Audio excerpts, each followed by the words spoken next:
All right, boys, it's spring training 2025. It's a beautiful Saturday morning, late March.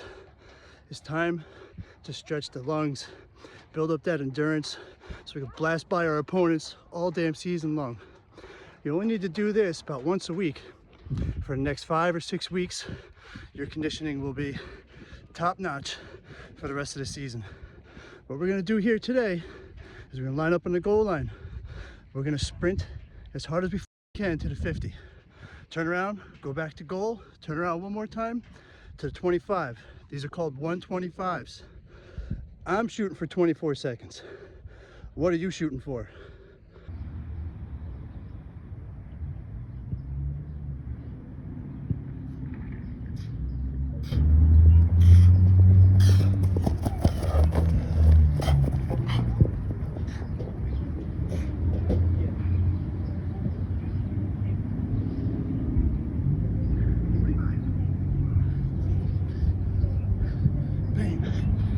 Rest a minute, rinse, repeat.